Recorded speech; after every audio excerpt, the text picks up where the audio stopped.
Dress എടുക്കാൻ പോവുകയാണ് എല്ലാവരും. ഹരിയുടെ വീട്ടിൽ നിന്ന് എല്ലാവരും ഉണ്ട്. അതുപോലെ റയാൻഷിന്റെ വീട്ടിൽ നിന്നും എല്ലാവരും ഉണ്ട്. എല്ലാരും ഒരുമിച്ചാണ് പോകുന്നത്. കിച്ചു, ഇപ്പൊ ചെറുക്കന്റെ വീട്ടിലെ ആളായി അല്ലേ? ലച്ചുവിന്റെ കൈയും പിടിച്ചുകൊണ്ട് ഹരിക്കൊപ്പം ഷോപ്പിലേക്ക് കയറി വന്ന റയാൻഷിനെ നോക്കി അപ്പച്ചി പറയുമ്പോൾ എല്ലാരും ഒന്ന് വല്ലാതെയായി. അതിലെന്താ അപ്പച്ചിക്ക് ഇത്ര സംശയം? ഞാനെന്നും എന്റെ ഭാര്യ വീട്ടിലല്ലേ? എനിക്കെന്നെ ഭാര്യ വീട്ടുകാർ കഴിഞ്ഞ് ആരുള്ളൂ. കുറച്ചു ദിവസം കഴിഞ്ഞാൽ എന്റെ പെങ്ങളും ഞങ്ങളെപ്പോ ആവില്ല അപ്പച്ചി. അന്നേരം കൂടുതൽ സന്തോഷം. പിന്നെ ഞങ്ങൾക്ക് രണ്ടു പേർക്കും നിങ്ങളെയൊന്നും മറിയേയില്ല. നിങ്ങളെയൊക്കെ ഞങ്ങൾ മറക്കും കേട്ടോ അമ്മ. അപ്പച്ചി ഇങ്ങോട്ട് പറയാൻ വേണ്ടി മനസ്സിൽ കരുതി കൂട്ടിയ കാര്യങ്ങൾ റയാൻഷ് ഒരു ചിരിയോടെ അങ്ങോട്ട് പറഞ്ഞു. ഒടുക്കും അവന്റെ അമ്മയൊരു വിളിയും. അവരതിൽ നിന്ന് ചിരിച്ചുകൊണ്ട് തല കുലുക്കി. മുകളിലേക്ക് പോവാം. അപ്പച്ചി ഇനിയും എന്തെങ്കിലും പറയുമെന്ന് പേടിച്ചുകൊണ്ട് ലച്ചു വേഗം റയാൻഷിന്റെ കയ്യിൽ പിടിച്ചുകൊണ്ട് ലിഫ്റ്റിലേക്ക് നടന്നു. ഹരി ഏട്ടാ. ലിഫ്റ്റ് ഇറങ്ങിയതും എവിടുന്ന റോഷ്നി ഓടി വന്നു. ആദ്യം ഹരി എന്നാണ് വിളിച്ചത്. പിന്നെ ഓർമ്മ വന്നതുപോലെ ഏട്ട എന്ന് കൂട്ടിച്ചേർത്തു. ആ വിളി കേട്ടപ്പോൾ തന്നെ ഹരിയുടെ ചുണ്ടിലെ ഒരു ചിരി വിരിഞ്ഞു. ആ തലയ്ക്കെന്ന് ഓടി വരുന്നവളെ കണ്ടപ്പോൾ ഹരിക്ക് അവളിന്ന് കെട്ടിപ്പിടിക്കാൻ തോന്നി. ആ ആഗ്രഹത്തോടെ തന്നെ അവൻ കൈ വിടർത്തിയപ്പോൾ റോഷ്നി ഉറക്കെ ചിരിച്ചുകൊണ്ട് അവന്റെ മേലേക്ക് ചാടിക്കയറി കെട്ടിപ്പിടിച്ചു. ആ സെക്ഷനിലുണ്ടായിരുന്ന എല്ലാരും അവരെ നോക്കി ചിരിച്ചു. എന്താ വൈകിയത്? അവൻ കെട്ടിപ്പിടിച്ചത് ഒത്തിരി ഇഷ്ടമായതുകൊണ്ട് അവന്റെ കവിളിൽ അമർത്തി ഒരു ഉമ്മ കൊടുത്തുകൊണ്ടാണ് റോഷ്നി അവനിൽ നിന്നും മകന്നതും ചോദ്യം ചോദിച്ചതും. ഞങ്ങൾ വൈകിട്ടൊന്നുമില്ല, നിങ്ങൾ നേരത്തെയാണ്. ഹരിയിൽ നിന്നും അകന്ന ലച്ചുവിനെ കെട്ടിപ്പിടിച്ചുള്ള തോളുടെ കയറ്റ മുന്നിലേക്ക് നടന്നുകൊണ്ടാണ് റയാൻഷ് പറഞ്ഞത്. ഏട്ടന്റെ കുട്ടിയുടെ കല്യാണമാണ്, അതിന് ഡ്രസ്സ് എടുക്കാനാണ് ഞങ്ങൾ വന്നിട്ടുള്ളത്. ആരുടെ ഇഷ്ടവും നോക്കണ്ട. ഏട്ടന്റെ കുട്ടിക്ക് എന്താണോ ഇഷ്ടമായത് അതെടുക്കണം കേട്ടോ.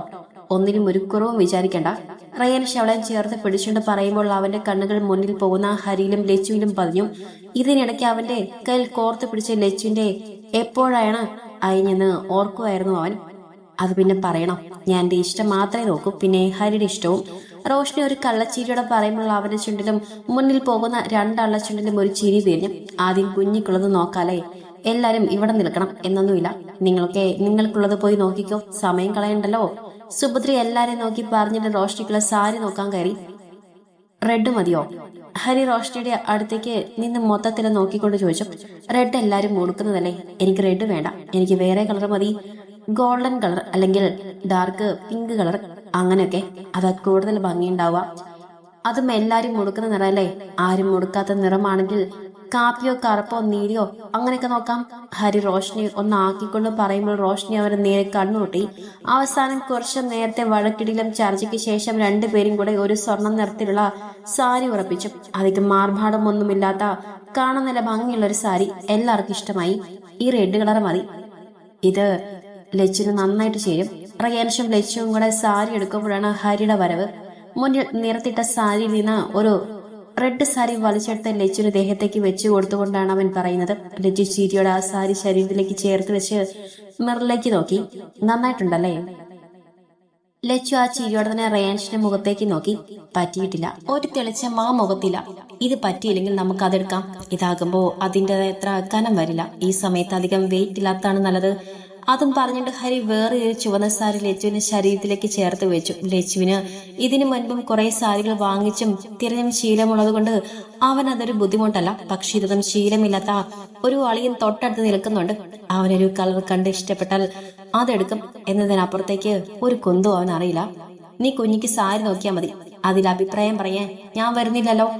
അതുപോലെ ഇതിലും അഭിപ്രായം പറയാൻ നീ വരണ്ട. ആങ്ങളയ്ക്കും പെങ്ങൾക്കും നടുവിൽ കയറി നിന്ന് അവക്ക് രണ്ടാൾക്ക് മാത്രം കേൾക്കാൻ തരത്തിലാണ് പറച്ചിൽ. അതിന് നിന്റെ ഭാര്യയുടെ കല്യാണം ഒന്നും അല്ലല്ലോ, നീ തന്നെ സെലക്ട് ചെയ്ത് എടുക്കാൻ. ഹരിക്ക് പുല്ലുവില. അങ്ങനെയൊക്കെ ഒരടിയും പറഞ്ഞാൽ തെറ്റിപ്പോവേണ്ടതിന് പകരം ഹരിക്ക് അതുവരെ ഇല്ലാത്തൊരു ഉഷാർ വന്ന പോലെ അവന് സാരികൾ തിരഞ്ഞുകൊണ്ടിരുന്നു. റോഷ്നി അവരെടുത്ത് സാരി ഉടുക്കുന്ന തരത്തിലാണ്. അളിയനും അളിയനും തമ്മിൽ ഒരു അടി നടക്കുമെന്ന് ലച്ചു അവളെ ഇടയ്ക്കിടയ്ക്ക് നോക്കുന്ന നോട്ടത്തിൽ നിന്ന് റോഷ്നിക്ക് മനസ്സിലാവുന്നുണ്ട്. പക്ഷെ എന്താ ചെയ്യുക, ഒറ്റക്കിട്ടെറിഞ്ഞു പോവാൻ പറ്റില്ലല്ലോ. അവരെടുത്തു തരുവല്ലേ. എന്റെ കല്യാണത്തിന് തന്നെ എനിക്ക് സെലക്ട് ചെയ്യാൻ പറ്റിയിട്ടില്ല, ഇതെങ്കിലും ഞാൻ ചെയ്യട്ടെ.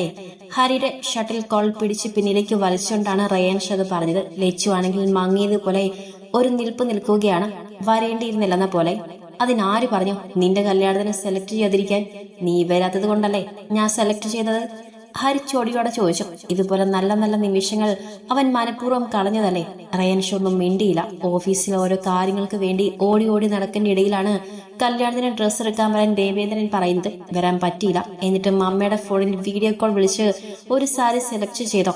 വീട്ടിലെത്തിയപ്പോൾ അമ്മ പറഞ്ഞതോ, ലക്ഷ്മി മോളെ ആങ്ങള ചെറുക്കനാണ് ആ സാരി ഇഷ്ടമായില്ലെന്ന്. അന്ന് മനസ്സിലായതാ ഈ ആങ്ങള ചെറുക്കനൊരു പാറയാകുമെന്ന്.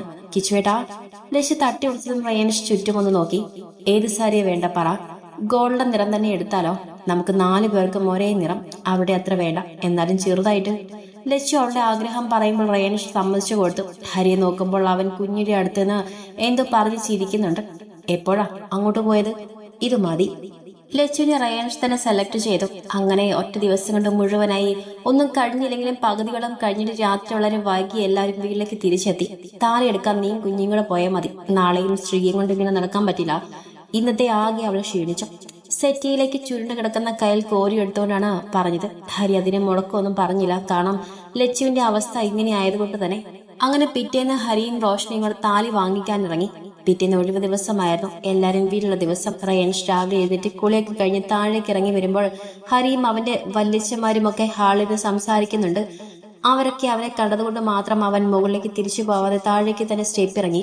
നമുക്ക് ചെറുതായി മതി. അതിൽ നമുക്ക് ആർക്കും അഭിപ്രായ വ്യത്യാസമൊന്നുമില്ല. പക്ഷെ പെണ്ണിന്റെ വീട്ടുകാർക്ക് അങ്ങനെയല്ലല്ലോ. അവർക്കിപ്പോ അവിടെ ഒരേ ഒരു മകളുടെ വിവാഹം അല്ലേ, ഇത്തിരി ആർഭാടമായി നടത്തണമെന്നൊക്കെ കാണില്ലേ? വല്യച്ഛൻ അങ്ങനെ പറയുമ്പോൾ അദ്ദേഹത്തിന്റെ കണ്ണുകൾ റയാൻഷിന്റെ നേരെ നീട്ടി. അവൻ എന്തെങ്കിലും ഒന്ന് പറയുകയാണെങ്കിൽ അങ്ങനെ ചെയ്യാം. ഞങ്ങൾക്ക് അങ്ങനെയൊന്നുമില്ല. അച്ഛൻ പറഞ്ഞതല്ലേ അങ്കിൾ, അതെല്ലാം തീരുമാനിച്ചുറപ്പിച്ചതല്ലേ. ഇനി നിങ്ങൾക്കതിൽ വല്ല പ്രശ്നമുണ്ടെങ്കിൽ താലികെട്ട് നമുക്ക് ഇവിടുത്തെ അമ്പലത്തിലാക്കാം. റിസപ്ഷൻ ഞങ്ങളെ വീട്ടിലുമാക്കാം. അവന്റെ അഭിപ്രായത്തിനാണ് അദ്ദേഹം അങ്ങനെ പറയുന്നതെന്ന് കണ്ടപ്പോൾ അവൻ അവന്റെ മനസ്സിലുള്ളത് പറഞ്ഞു. അത്യാവശ്യം വേണ്ടപ്പെട്ടവരെ മാത്രം വിളിച്ചൊരു റിസപ്ഷൻ, അവന്റെ പെങ്ങളുടെ കല്യാണം ഇത്തിരി നന്നായി കഴിക്കണമെന്ന് അവന്റെ ഉള്ളിലുണ്ട്. അങ്ങനെയാണെങ്കിൽ അങ്ങനെ, ഞങ്ങൾക്ക് വിരോധമൊന്നുമില്ല. പരിപാടി നടന്നില്ലെങ്കിലാണ് ഞങ്ങൾക്ക് സങ്കടം. വല്യച്ഛൻ റയാൻഷിനെ നോക്കി പറയുമ്പോൾ അവൻ ചെറുതയെന്ന് പുഞ്ചിരിച്ചുകൊണ്ട് ഹരിയെ നോക്കി. ശേഷം അവൻ അടുക്കളയിലേക്ക് നടന്നു അവന്റെ സ്ത്രീയെ കാണാൻ. പക്ഷെ അടുക്കളയിലേക്ക് പോയ റയാൻഷ് അടുക്കളയിലേക്ക് കയറുന്ന വാതിൽക്കൽ തന്നെ നിന്നു. കാരണം അടുക്കളയിൽ അവളുടെപ്പം വല്യമ്മമാരും അവരുടെ മക്കളും അങ്ങനെ ആരൊക്കെയുണ്ട്. അതുകൊണ്ട് അവൻ തിരിഞ്ഞ് റൂമിലേക്ക് തന്നെ കയറിപ്പോയി. നീ എങ്ങോട്ടാ? റെഡിയായി ഇറങ്ങി വരുന്നവനെ കണ്ട് ഹരി സെറ്റിൽ നിന്ന് എഴുന്നേറ്റ് ചോദിച്ചു. ഈ വരവൻ നേരത്തെ മനസ്സിൽ കരുതിയതാണ്. അവര് ആങ്ങളെയും പെങ്ങളും മാത്രമാണെങ്കിൽ അവൻ എത്ര നേരം വേണമെങ്കിലും നിൽക്കും. ഇവിടെ തന്നെയാണല്ലോ. പക്ഷെ അവർക്കിടയിലേക്ക് ഒരാൾ കൂടെ വന്നാൽ അവൻ പിന്നെ ഇവിടെ നിൽക്കില്ല. എന്തെങ്കിലും പറഞ്ഞു മുങ്ങും. കുഞ്ഞു വിളിക്കുന്നുണ്ട്, ഞാൻ പോയിട്ട് വരാം. ശ്രീ. ഹരിയെ നോക്കി പറഞ്ഞുകൊണ്ട് അവൻ പുറത്തേക്ക് നടന്നു. അപ്പം അവനൊന്ന് ഉറക്കെ ലച്ചുവിനെ വിളിച്ചു. ലച്ചു ഇത്തിരി ധൃതിയിൽ അടുക്കളയിൽ നിന്ന് വന്നു. അവൻ അടുക്കളയിൽ വന്നതോ തിരിഞ്ഞു പോയതൊന്നും അവൾ അറിഞ്ഞിട്ടില്ല. ഈ കണ്ട ആളുകളൊക്കെ ഉണ്ടാകുമ്പോ ഇങ്ങനൊരു വിളി പതിവില്ലല്ലോ എന്നാലോചിച്ചുകൊണ്ടാണ് അവൾ ഹാളിലേക്ക് വന്നത്. പുറത്തേക്കിറങ്ങി. ഹരി പറഞ്ഞതും ലച്ചു പുറത്തേക്ക് നടന്നു. സീറ്റോട്ടിൽ മാറ്റി റെഡിയായി നിൽക്കുന്നവനെ കണ്ടപ്പോൾ ലച്ചുവിന്റെ പൊരുകൻ ചുളിഞ്ഞു. ഇന്നൊരു തിരക്കുമില്ല. ഞാൻ മുഴുവനും എന്റെ ഭാര്യയുടെ കൂടെ എന്ന് പറഞ്ഞവരാണ്. പെട്ടെന്ന് ഇതെന്താ പറ്റിയേ? ഞാൻ വീട്ടിലേക്ക് പോയിട്ട് വരാം. അച്ഛൻ വിളിച്ചിരുന്നു. അവിടേക്ക് എന്തോ കാര്യം തീരുമാനിക്കാനാ. പോയിട്ട് വൈകിട്ട് വരാട്ടോ. ഞാനും വരട്ടെ? ലച്ചു അവന്റെ അടുത്തേക്ക് നീങ്ങിനോട് ചോദിച്ചു. റയാൻഷ് അവളെ ചേർത്ത് പിടിച്ചുകൊണ്ട് മുറ്റത്തേക്ക് ഇറങ്ങി. ഇനിയിപ്പോ വന്നിട്ട് എന്തിനാ? വൈകിട്ട് ഞാൻ ഇങ്ങോട്ട് തന്നെ വരില്ലേ? പിന്നെന്താ അങ്ങോട്ടും ഇങ്ങോട്ടും ഓടി നടക്കുന്നത്? ഇവിടെ ഇരുന്നാട്ടോ, ഞാൻ വേഗം വരാം. ലച്ചുവിന്റെ കവൾ തട്ടി അവൻ പറയുമ്പോൾ ലച്ചു തലയാട്ടി. റയാൻഷിന്റെ കാർ കണ്ണിൽ നിന്ന് മറിഞ്ഞപ്പോഴാണ് അവൾ അകത്തേക്ക് കയറിയത്. റയാൻഷ് കാർ നടത്തി അകത്തേക്ക് കയറുമ്പോൾ എല്ലാവരും ഹാൾ തന്നെ ഇരിക്കുന്നുണ്ട്. ഓരോരോ കാര്യങ്ങൾ സംസാരിക്കുകയാണ്. അധികം ദിവസമില്ലാത്തത് കൊണ്ട് എല്ലാവരും ഓരോന്നിന്റെ പുറകെയാണ്. ആ, നീ വന്നോ? ഞാൻ നിനക്ക് വിളിക്കാൻ വേണ്ടി ഇരിക്കുവായിരുന്നു. റയാൻഷ് അകത്തേക്ക് കയറി വന്നപ്പോൾ ദേവേന്ദ്രൻ എന്ന് ഒതുങ്ങിയിരുന്നു കൊടുത്തു. റയാൻഷ് അങ്ങോട്ടേക്ക് ഇരുന്നു. റോഷ്നിയും അവർക്കൊപ്പം തന്നെയുണ്ട്. അവളുടെ കാര്യമായതുകൊണ്ട് ആരും അവളെ ഒഴിവാക്കി നിർത്തിയില്ല. അവളുടെ അഭിപ്രായം ചോദിച്ചിട്ട് എല്ലാ കാര്യങ്ങളും അവിടെ തീരുമാനിക്കുന്നുള്ളൂ. അല്ലെങ്കിൽ അവളതിന് സമ്മതിക്കില്ലെന്ന് അവർക്കറിയാലോ. സ്ത്രീധനം എത്ര വേണമെന്നെന്തെങ്കിലും ഹരി നിന്നോട് സൂചിപ്പിച്ചോ? വല്യച്ഛൻ റയാൻഷിനെ നോക്കി ചോദിച്ചതും അവരെ നോട്ടം പോയത് റോഷ്നിയുടെ നേരെയാണ്. അവളിത് കേട്ടിട്ടില്ലെന്ന് തോന്നുന്നു. ഫോണിൽ നോക്കിയിരിക്കുകയാണ്. കേട്ടിരുന്നെങ്കിൽ എന്തെങ്കിലും മറുപടി പറയേണ്ടതാണ്. സ്ത്രീധനം എന്നൊരു വാക്കേ അവൻ എന്നോട് പറഞ്ഞിട്ടില്ല. അതുകൊണ്ട് അതിനെക്കുറിച്ചൊരു സംസാരം വേണ്ട. അവൾക്ക് ആവശ്യമുള്ളത് എന്തെങ്കിലും നമ്മൾ കൊടുക്കാം. അതിനപ്പുറത്തേക്കൊന്നും വേണ്ട. റയാൻഷ് അവന്റെ അഭിപ്രായം പറഞ്ഞു. പെട്ടെന്ന് റോഷ്നി അവളുടെ ഫോണിലേക്ക് തവന്ന വോയിസ് എല്ലാരും കേൾക്കെ ഓണാക്കി. എനിക്ക് എന്തിനാ കുഞ്ഞി സ്ത്രീധനം? എന്റെ കുഞ്ഞിതിനെ വലിയൊരു ധനല്ലേ. നിനക്ക് എന്തെങ്കിലും വേണമെങ്കിൽ ആഗ്രഹമുള്ളത് വാങ്ങിക്കും. അത് കൂടിയാലും കുറഞ്ഞാലും എനിക്കൊന്നുമില്ല. അതൊന്നും എന്നെ ബാധിക്കില്ല. ഇനി അത് ഞാൻ വാങ്ങിത്തരണമെന്നാണെങ്കിൽ അതിന് ഞാൻ റെഡി. എല്ലാം നീ പറയണ പോലെ. ഹരിയുടെ മെസ്സേജ് കഴിഞ്ഞതും റോഷ്നിയുടെ മുഖം പൂനിലാവ് ഉദിച്ച പോലെ തെളിഞ്ഞു. ആ ഒരു ചിരി അവിടെയുള്ള എല്ലാവരുടെ ചുണ്ടിലും ഉണ്ടായിരുന്നു. അപ്പോ ആ സംശയം തീർന്നില്ലേ? സ്വർണത്തോട് എനിക്ക് വലിയ ആർത്തിയില്ല. എനിക്ക് വേണ്ടതൊക്കെ എന്റെ കയ്യിലുണ്ട്. അതൊന്നും പുതുക്കിയാ മതി. അതല്ലാതെ കൂടുതലൊന്നും എനിക്ക് വേണ്ട. ഞങ്ങൾക്ക് ജീവിക്കാനുള്ളതൊക്കെ അവിടെ ഉണ്ടച്ച, അല്ലേ ഏട്ടാ? റോഷ്നി അവസാനം റയേഷ് നോക്കി ചോദിക്കുമ്പോൾ അവൻ തല കുലുക്കി. എനിക്ക് എന്റെ വിവാഹത്തെക്കുറിച്ച് ഒരുപാട് സ്വപ്നങ്ങളൊക്കെ ഉണ്ടായിരുന്നു അച്ഛാ. പക്ഷെ ഇപ്പോ അങ്ങനെയൊന്നുമില്ല. ചെറിയ രീതിയിൽ ഒരു താലികെട്ടാണെങ്കിലും ഞാൻ ഹാപ്പിയാണ്. റോഷ്നിയുടെ ചുണ്ടുകൾ വിടർന്നു. ഹരിയുടെ കൈ കൊണ്ടൊരു താലി. അതിനപ്പുറത്തേക്ക് അവളൊന്നും ആഗ്രഹിക്കുന്നില്ല. ഹരിയുടെയും ലച്ചുവിന്റെയും റയാൻഷിന്റെയും കൂടെ ആ വീട്ടിൽ നിൽക്കാൻ, ജീവിതം സന്തോഷത്തോടെ അടിച്ചു പൊളിക്കാൻ. അതാണിപ്പോ അവളുടെ മനസ്സിൽ. പക്ഷെ ഞങ്ങളുടെ ഒരേ ഒരു പെങ്ങളുടെ വിവാഹം ഞങ്ങൾക്ക് അങ്ങനെ ചെറിയ പരിപാടിയാക്കി നടത്താൻ പറ്റുമോ? അതുകൊണ്ട് താലികെട്ട് നമുക്ക് ഹരിയുടെ വീട്ടിലാക്കാം മച്ചാ. റിസപ്ഷൻ ഇവിടെയും ആക്കാം. അവർക്കല്ലേ ഇത്തിരി വലുതായി കഴിക്കുന്നതിൽ കുഴപ്പം. നമുക്കതിൽ പ്രശ്നമില്ലല്ലോ. റിയാൻഷ് പറഞ്ഞ അതേ കാര്യം രുദ്രൻ എല്ലാരും കേൾക്കെ പറഞ്ഞു. ആർക്കും അതിലൊരു എതിരഭിപ്രായം ഒന്നുമില്ല. എല്ലാവർക്കും സമ്മതമാണ്. കുറച്ചു കഴിഞ്ഞാൽ ഹരി വരും അമ്മ. ഇന്ന് ആ പണിയാൻ കൊടുത്ത താലി കിട്ടുന്നത്. അത് വാങ്ങിയിട്ട് ഞങ്ങൾ രാത്രി വരാം. എനിക്ക് കുറച്ച് സാധനങ്ങൾ കൂടെ വാങ്ങിക്കണം. അടുക്കളയിൽ ജോലിക്കായിരുന്ന സുഭദ്രയുടെ അടുത്തേക്ക് പോയി റോഷ്നി പറഞ്ഞു. ഇപ്പോ ആദ്യത്തെ പോലെ അമ്മയും മോളും തമ്മിൽ അഴിപിടി ഒന്നുമില്ല. കുറച്ച് ദിവസങ്ങൾ കൂടെ കഴിഞ്ഞാൽ അവൾ പോകുന്ന സങ്കടാകും. അച്ഛന്റെ കയ്യിൽ നിന്ന് കാർഡ് വാങ്ങിക്കും. എന്തെങ്കിലും വാങ്ങിക്കാനാണെങ്കിൽ അതിന്റെ ക്യാഷ് അതിൽ നിന്ന് കൊടുത്താൽ മതി. അത് വേണ്ടമേ. കാർഡ് കൊണ്ടുപോയാലും അത് കൊടുക്കാൻ ഹരി സമ്മതിക്കില്ല. പിന്നെ എന്തിനാ അത് കൊണ്ടുപോകുന്നത്? അതുകൊണ്ട് വേണ്ട. അതും പറഞ്ഞത് സുഭദ്രയുടെ കവളിൽ അമർത്തി ഒരു ഉമ്മ കൊടുത്തോണ്ട് റോഷ്നി അടുക്കളയിൽ നിന്നും പുറത്തേക്ക് ഇറങ്ങി. കുഞ്ഞി, ഹരിയോട് നോക്കി വണ്ടി ഓടിക്കാൻ പറയണേ. സുഭദ്ര അടുക്കളയിൽ നിന്ന് ഉറക്കെ വിളിച്ചു പറയുന്നുണ്ട്. എല്ലാരും ആ പറഞ്ഞത് കേട്ടു റോഷ്നിയുടെ മുഖം മാറി. എന്തോ അങ്ങനെ കേൾക്കുന്നത് പെണ്ണിന് ദേഷ്യമാണ്. എല്ലാരും കളിയാക്കുന്നത് പോലെ ഒരു തോന്നലാണ്. അതുകൊണ്ടാണ് അതിനൊന്നും മിണ്ടാതെ അവൾ മുന്നോട്ട് നടന്നത്. റോഷ്നി കാറിൽ കയറിയപ്പോൾ ഹരി കാർ മുന്നോട്ടെടുത്തു. കയറാതിരുന്നത് മോശമായോ? എല്ലാരും ഉള്ളതുകൊണ്ടാ ഞാൻ കയറാതിരുന്നത്. ഹരി പറയുമ്പോൾ റോഷ്നി ഒന്നും മിണ്ടിയില്ല. സുഭദ്ര പറഞ്ഞതായിരുന്നു അവളുടെ മനസ്സിൽ. ഓടിക്കുന്ന നമ്മൾ മാത്രം നോക്കിയാൽ മതിയോ? എതിരെ വരുന്നവരും കൂടെ ശ്രദ്ധിക്കണ്ടേ? അന്ന് അതുപോലെയല്ലേ സംഭവിച്ചത്? അതിനിടയ്ക്കിടയ്ക്ക് എല്ലാരും ഇങ്ങനെ പറയണോ? എന്നാ പിന്നെ ഹരിയുടെ കൂടെ വിടാതിരുന്നൂടെ? റോഷ്നി. ഹരി റോഷ്നിയുടെ തുടയിലൊന്ന് പതുക്കെ തല്ലിക്കൊണ്ടാണ് വിളിച്ചത്. റോഷ്നി കത്തുന്ന കണ്ണുകളോടെ അവനെ ഒരു നോട്ടം നോക്കി. ഹരിയാണ് അതെങ്കിൽ പിണക്കം എന്തിനെന്ന് പോലും അറിയാത്തൊരു പകപ്പിലും. എല്ലാവരും ഹരിയോട് നോക്കി വണ്ടി ഓടിക്കാൻ പറയാ. ഹരിയുടെ ഭാഗത്ത് നിന്നല്ലോ അന്ന് അങ്ങനെ ഒരു ആക്സിഡന്റ് പറ്റിയത്. എന്നിട്ടും എല്ലാരും എന്തിനെങ്ങനെ പറയുന്നത്? ഒരു ദിവസം എല്ലാവർക്കും ഞാൻ നല്ലൊരു മറുപടി കൊടുക്കും. റോഷ്നി പറയുന്നിട്ട് ഹരി ഒന്ന് ചിരിച്ചു. അവര് പറഞ്ഞോട്ടെ കുഞ്ഞി. അവർക്കങ്ങനെ പറയുമ്പോ ഒരു സമാധാനം കിട്ടുന്നുണ്ടാകും. കിട്ടിക്കോട്ടെ. നമ്മൾ എന്തിനാ അതിനൊരു തടസ്സം നിൽക്കുന്നത്? അവര് പറഞ്ഞോട്ടെ. വയസ്സായവരല്ലേ. അവരവിടെ ടെൻഷനുള്ള പറയുന്നതല്ലേ. എന്റെ കുഞ്ഞത് കാര്യാക്കണ്ട. റോഷ്നിയുടെ തൊടയിൽ പതിയെ തലോടിക്കൊണ്ട് ഹരി പറയുമ്പോൾ അവന്റെ കണ്ണുകൾ റോഡിൽ തന്നെയായിരുന്നു. റോഷ്നി മുഖം ചിരിച്ചുകൊണ്ട് ഹരിയുടെ മുഖത്തേക്ക് തന്നെ നോക്കിയിരുന്നു. എന്തോ അങ്ങനെ നോക്കിയിരിക്കുമ്പോൾ ഒരു ഉമ്മ കൊടുക്കാൻ തോന്നി. പിന്നെ നിന്നില്ല. മുഖം നീട്ടി അവന്റെ താടിയിലും കവിളിലുമായി അമർത്തി ഒരു ഉമ്മ കൊടുത്തു. ഒതുങ്ങിയിരിക്കും കുഞ്ഞി. ഉമ്മ വെക്കാൻ തോന്നുമ്പോ അപ്പൊ തന്നെ ഉമ്മ വെക്കണം. അത് മാറ്റി വെക്കരുത്. അത് ശരിയല്ല. റോഷ്നി ചിരിയോടെ പറയുമ്പോൾ ആ ചിരി ഹരിയിലേക്കും പടർന്നു. രണ്ടുപേരും കൂടെ ആദ്യം പോയത് ജ്വല്ലറിയിലേക്കാണ്. എല്ലാം ശരിയായിരുന്നു. അവിടുന്ന് താലി വാങ്ങി നേരെ പോയത് ഡ്രസ് കടയിലേക്കാണ്. റോഷ്നിക്ക് വീട്ടിലിടാനുള്ളത് മാത്രം വാങ്ങിയിരുന്നില്ല. ബാക്കിയൊക്കെ അന്ന് തന്നെ വാങ്ങിയിരുന്നു. ഇത് പിന്നെ ഒഴിവ് പോലെ ഞങ്ങൾ വാങ്ങിക്കൊള്ളാമെന്ന് പറഞ്ഞ് റോഷ്നി ഒഴിഞ്ഞു. അതിന് കാരണം സുഭദ്ര തന്നെയാണ്. റോഷ്നി അവൾക്ക് വേണ്ടത് എടുക്കുമ്പോൾ സുഭദ്ര അത് തടുക്കും. അവസാനം അമ്മയും മോളും കൂടെ അവിടെ കിടന്ന് അടിയാകും. എന്തിനാണ് വെറുതെ ഒരു സീൻ ഉണ്ടാക്കുന്നതെന്ന് കരുതി റോഷ്നി മനഃപൂർവ്വം തന്നെ പിന്മാറിയതാണ്. ആദ്യം കോളേജിലിടാനും പിന്നെ വീട്ടിലിടാനും കുറച്ച് നല്ല ഡ്രസ്സുകൾ വാങ്ങാം.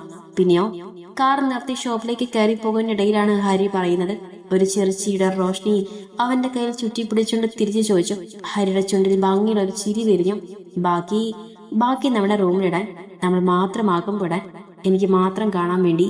റോഷ്നിയുടെ ചെവിയിലേക്ക് മുഖം ചേർച്ചിട്ട് പതി രഹസ്യമായി അവന്റെ വാക്കുകളിലാണോ അതോ അവന്റെ ശ്വാസം ചെവിയിൽ തട്ടിയപ്പോഴാണോ അവളുടെ ശരീരത്തിലെ രോമങ്ങൾ വരെ എഴുന്നേറ്റ് നിന്നും. റോഷ്നി പിന്നെ ഹരിയെ നോക്കിയില്ല. നോക്കാനുള്ള ഒരു ധൈര്യവും അവൾക്ക് കിട്ടിയില്ല. ആകെ ഒരു മടി. പകുതി ഡ്രസ്സ് ഹരിയുടെ ഇഷ്ടത്തിനും പകുതി ഡ്രസ്സ് റോഷ്നിയുടെ ഇഷ്ടത്തിനും എടുത്തു. പിന്നെ നേരെ മുകളിലേക്ക് പോയി.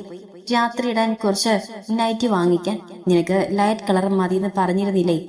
അത് പറഞ്ഞു കൊടുത്ത് വാങ്ങിക്കേ. ഹരി പറയുമ്പോൾ റോഷ്നി ഒരു ചമ്മലോടെ ഹരിയെ നോക്കി. രാത്രി കാലങ്ങളിൽ അവിടെ സംസാരം വല്ലാതെ കൈവിട്ടു പോയ നിരം എന്നോ പറഞ്ഞൊരു ആഗ്രഹമാണ് ലൈറ്റ് നിറത്തിലുള്ള നൈറ്റി. പക്ഷെ അങ്ങനെയുള്ളത് വേണമെന്നൊന്നും മനസ്സിലില്ല. അന്ന് ചുമ്മാ ഒന്ന് പറഞ്ഞുവെന്ന് മാത്രം. പക്ഷേ പറഞ്ഞയാൾ മറന്നാലും കേട്ടയാളത് മറക്കാതെ വെച്ചിട്ടുണ്ട്. പറഞ്ഞു കൊടുക്കാൻ എനിക്ക് മടിയ. നീ പറഞ്ഞോ? റോഷ്നി വളരെ രഹസ്യമായി അവന്റെ ചെവിയിൽ പറഞ്ഞു. ഹരി ചുറ്റും ഒന്ന് നോക്കി. അവനും മടിയുണ്ട് എന്ന് കരുതി വാങ്ങിക്കാതെ പോവാൻ പറ്റില്ല. അത് വേണം. അതിന്റെ ഒരു ഭംഗി വേറെ തന്നെയാണ്. നൈറ്റ് വേണ്ട മേഡം. അവരുടെ ഒപ്പം അതുവരെ നിന്നിരുന്ന സെയിൽസ് ഗേൾ റോഷ്നിയെ നോക്കി ചോദിച്ചതും ഹരി അതിൽ നിന്ന് തല കുലുക്കി. വരൂ. ആ ലേഡി മുകളിലേക്ക് നടന്നപ്പോൾ ഹരിയും റോഷ്നിയും അവിടെ പിന്നാലെ മുകളിലേക്ക് നടന്നു. കുറച്ചധികം നൈറ്റുകൾ മുന്നിൽ കൊണ്ടിട്ടപ്പോൾ റോഷ്നി ഉള്ളിൽ കുമിഞ്ഞു കൊടുന്ന മടിയോടെ ഹരിയെ നോക്കി. അവൻ ഓരോന്ന് നോക്കി നിൽക്കുന്നുണ്ട്. ഒന്നും ഇഷ്ടമായിരുന്നു തോന്നുന്നു. ഇതിൽ ഇത്ര ഇഷ്ടം അവൻ എന്താ? എല്ലാം ഒരേപോലെ തന്നെയല്ലേ? പിന്നെന്താ? ആ ബ്ലാക്ക് മതിയോ? ഹരി കണ്ണുകൾ കൊണ്ട് ഒരെണ്ണം കാണിച്ചു കൊടുത്തപ്പോൾ റോഷ്നിയുടെ കണ്ണുകളും അങ്ങോട്ട് നീങ്ങി. ഇതിലും നല്ലത് ഞാനൊന്നും ഇടാതിരിക്കുന്നല്ലേ എന്നാണ് അവളുടെ നാവിന്റെ തുമ്പിൽ വന്നത്. പക്ഷേ റോഷ്നി ഒന്നും മിണ്ടാതെ തല കുലുക്കി. ഹരി അതുപോലെ ഒരു ചുവപ്പും കൂടെ വേണമെന്ന് പറയുന്ന കേട്ട് റോഷ്നി തിരിഞ്ഞു നടന്നു. എല്ലാം വാങ്ങിച്ച് തിരിച്ച് നേരെ പോയത് ലച്ചുവിന്റെ അടുത്തേക്കാണ്. കാറിൽ നിന്നും കവറൊക്കെ തൂക്കി പിടിച്ചുകൊണ്ട് രണ്ടുപേരും അകത്തേക്ക് കയറുമ്പോൾ റിയാൻഷും ലച്ചുവും ഹാളിലെ സീറ്റിൽ ഇരിക്കുന്നുണ്ട്. റോഷ്നി കയ്യിലുള്ള കവറൊക്കെ അവിടെ ഇട്ടിട്ട് ലച്ചുവിന്റെ അടുത്തേക്ക് ചെന്നു. ഒന്ന് തൊടുത്ത് നിറമൊക്കെ വെച്ച് സുന്ദരിയായിട്ടുണ്ടല്ലോ. ഇതിപ്പോ എന്റെ കല്യാണാണോ അതോ ഏട്ടത്തിയുടെ കല്യാണാണോ? ഒരു ചെറുചീരയുടെ റോഷ്നി ചോദിക്കും. ലച്ചു നോക്കിയത് റയാൻഷിന്റെ മുഖത്തേക്കാണ്. ലച്ചുവിനെ തന്നെ നോക്കിയിരിക്കുന്ന അവന്റെ ചുണ്ടിൽ ഭംഗിയുള്ള ഒരു ചിരിയുണ്ട്. അന്ന് ഡ്രസ് എടുക്കാൻ പോയപ്പോൾ ഇങ്ങനെ തോന്നിയില്ലല്ലോ. ഇതിപ്പോ ഒന്നൊരു സുന്ദരിയായിട്ടുണ്ട് അല്ലേ ഹരി? റോഷ്നി നിലത്തിട്ട കവറൊക്കെ തുറന്ന് പുറത്ത് കാണിക്കാൻ പറ്റുന്നത് മാത്രം പുറത്തേക്ക് വെക്കുന്ന ഹരി ചിരിച്ചുണ്ടെന്ന മോളിൽ. ആദ്യത്തെ ചില മാസങ്ങൾ ഗർഭിണികൾ നല്ലോണം ക്ഷീണിക്കുമെന്ന് ഞാൻ കേട്ടിട്ടുള്ളത്. പക്ഷെ ഇവിടെ നേരെ തിരിച്ചാണല്ലോ. അകത്ത് കിടക്കുന്നത് എന്റെ ബേബിയാണ്. അവന്റെ മമ്മയെ അറിഞ്ഞുകൊണ്ട് ഒന്നും ബുദ്ധിമുട്ടിക്കില്ല. ലച്ചുവിനും ചേർത്ത് പിടിച്ചുകൊണ്ട് റയാൻഷ് പറയുമ്പോൾ ഓ പിന്നെ എന്നെപ്പോലെ റോഷ്നി അവന്റെ മുഖം തിരിച്ചു. ആ കല്യാണ പെണ്ണ് കല്യാണമായിട്ടും ഇവിടെ തന്നെയാണോ? സ്വന്തം വീട്ടിലേക്ക് പോകുന്നൊന്നുമില്ലേ? ശബ്ദം കേട്ടപ്പോൾ എല്ലാരും ഒരുപോലെ വാതിൽക്കിലേക്ക് നോക്കി. ഹരിയുടെ ചെറിയമ്മയാണ്. റോഷ്നി മറുപടിയായി ഒന്ന് ചിരിച്ചു. എവിടെയായാലും താലി കെട്ടിയാൽ പോരെ ആന്റി. അതിന് എവിടുന്ന് പോയാൽ എന്താ? വരുന്നതും ഇങ്ങോട്ടല്ലേ. ഇനിയെല്ലാം കഴിഞ്ഞു പോയാലോ എന്ന് എന്റെ ആലോചന. റോഷ്നി തർക്കുത്തരം പറയുമ്പോൾ ഹരി അവളെ ദയനീയമായി ഒന്ന് നോക്കി. കുരിപ്പിനൊന്നും മിണ്ടാതിരുന്നോടെ. വരുന്നവർ വന്ന് വലതും പറഞ്ഞിട്ട് പോട്ടെ. അതിനെന്തിനാ ചെവി കൊടുക്കുന്നത്? എന്നാ അതാ നല്ലത്. ഇതൊക്കെ എന്താ? പിന്നെയും ഡ്രസ്സ് എടുത്തോ? അവര് നിരത്തി വെച്ച കവറുകളിലേക്ക് നോക്കി ചോദിച്ചു. ഇനിയിപ്പോ ഇതിനും വലുതും പറയുമോ എന്നൊരു ചിന്തയിൽ റോഷ്നി നിന്നു. ഡ്രസ്സൊക്കെ നല്ല ഭംഗിയുണ്ട്. കോളേജിൽ പോകുമ്പോ ഇങ്ങനെയൊക്കെയുള്ളത് ഇടുന്നതാ നല്ലത്. നല്ല ഭംഗിയുണ്ട്. അന്ന് ഇതുപോലെയൊന്നും കണ്ടില്ലല്ലോ. അന്നിന്നും നോക്കിയില്ല ആന്റി. സമയം വൈകിയില്ലേ? ഇതൊന്നും നോക്കാതെ നമ്മൾ പോന്നില്ലേ? നല്ല രീതിയിലാണ് അവർ സംസാരിക്കുന്നത് തോന്നിയപ്പോൾ റോഷ്നി നല്ല രീതിയിൽ തന്നെ സംസാരിച്ചു. കുറച്ചു നേരം അവിടെ ഇരുന്ന് വൈകിട്ട് ചായ കുടിച്ച ശേഷം റയാൻഷിന്റെ കൂടെ റോഷ്നി തിരിച്ച് അവിടെ വീട്ടിലേക്ക് തന്നെ പോയി. അങ്ങോട്ടും ഇങ്ങോട്ടും ഓടി ആ ചെറുക്കൻ ഇടങ്ങാറായില്ലേ?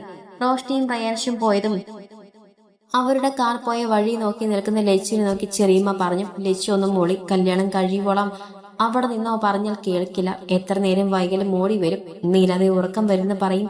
പിന്നെ എന്താ ചെയ്യാ? ലച്ചു ഒന്നും മിണ്ടാതെ അകത്തേക്ക് നടന്നു.